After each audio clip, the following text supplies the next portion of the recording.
Bonsoir peuple du monde. Je tiens à dire avant tout, que nous, aussi, aimons comme beaucoup d'entre vous, le confort du train-train quotidien, le sentiment de sécurité et la tranquillité que procure ce qui est familier et répétitif. Nous les apprécions, comme tout à chacun. Mais dans cet esprit de commémoration qui prévoit que les événements importants du passé, habituellement associés à la mort d'un individu, ou à la fin de quelque horrible bataille sanguinaire, se célébrer par de sympathiques congés, nous avons pensé que nous pourrions célébrer ce 5 novembre, jour hélas oublié, en consacrant un court instant de notre vie quotidienne, à nous asseoir et à bavarder un peu. Il existe bien sûr des personnes qui ne veulent pas que nous parlions. Pourquoi? Parce que même si l'on peut substituer la matraque à la conversation, les mots conserveront toujours leur pouvoir. Les mots sont le support de la compréhension et pour ceux qui les écouteront l'énonciation de la vérité. Et la vérité, c'est quelque chose de très mal dans ce monde, n'est-ce pas? Cruauté et injustice. Intolérance et oppression. Et là où, auparavant, vous aviez la liberté de faire des objections, de parler comme bon vous semblait, vous avez maintenant des censures, des systèmes de surveillance vous contraignant à la conformité et sollicitant votre docilité. Comment est-ce arrivé? Qui est à blâmer? Bien sûr, il y a ceux qui sont plus responsables que les autres et qui devront en rendre compte mais, encore dans un souci de vérité, si vous cherchez un coupable, regardez simplement dans un miroir. Nous savons pourquoi vous l'avez fait. Nous savions que vous aviez peur. Qui pourrait se vanter du contraire? Guerre, terreur, maladie. Une myriade de problèmes a contribué à perturber votre jugement et à vous priver de votre bon sens. La peur a pris ce qu'il y a de meilleur en vous. Et dans votre panique vous vous êtes tourné vers les gouvernements. Ils vous ont promis de l'ordre, ils vous ont promis de la paix. Aujourd'hui, Anonymous cherche à mettre fin à ce silence. Il y a plus de 400 ans, un grand citoyen du nom de Guy Fawkes. Souviens-toi du 5 novembre 1605, de la conspiration des poudres de Guy Fawkes et de Jacques Ier. Souviens-t'en, car à l'oublier, jamais je ne pourrai me résoudre. Mais que savons-nous de lui?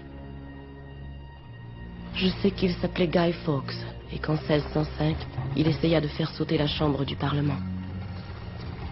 Mais qui était-il vraiment? Quel genre d'homme était-ce?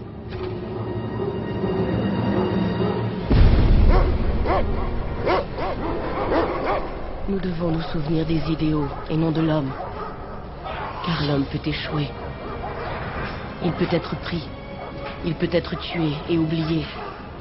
Mais 400 ans plus tard, ses convictions peuvent encore changer le monde.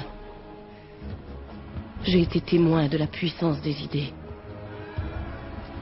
J'ai vu des gens tués en leur nom et mourir en les défendant. Mais vous ne pouvez embrasser une idée. Vous ne pouvez la toucher ni l'étreindre. Les idées ne saignent pas et ne ressentent rien. Ni la douleur, ni l'amour. Aujourd'hui, ce n'est pas une idée que je pleure. C'est un homme. Un homme qui me rappelle le 5 novembre 1605. Un homme que je n'oublierai jamais.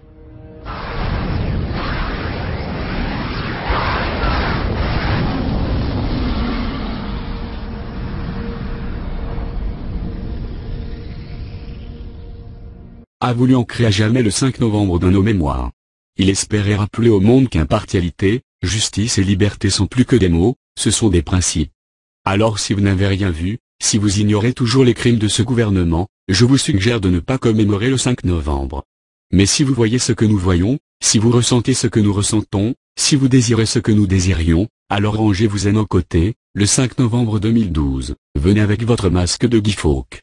Et ensemble, nous leur offrirons un 5 novembre gravé à jamais dans les mémoires. Les peuples ne devraient pas avoir peur de leur gouvernement. Les gouvernements devraient avoir peur du peuple. On me dit de me souvenir de l'idée et non de l'homme, parce que l'homme peut échouer, il peut être arrêté, il peut être exécuté et tomber dans l'oubli alors qu'après 400 ans, une idée peut encore changer le monde. Je connais d'expérience le pouvoir des idées. J'ai vu des hommes tués en leur nom. Et mourir en les défendant.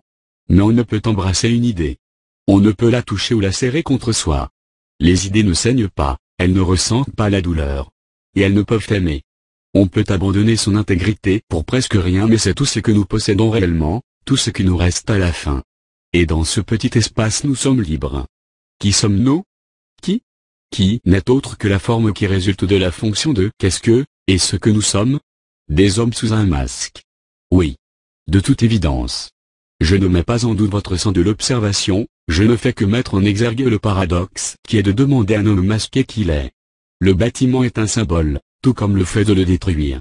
C'est le peuple qui valorise les symboles.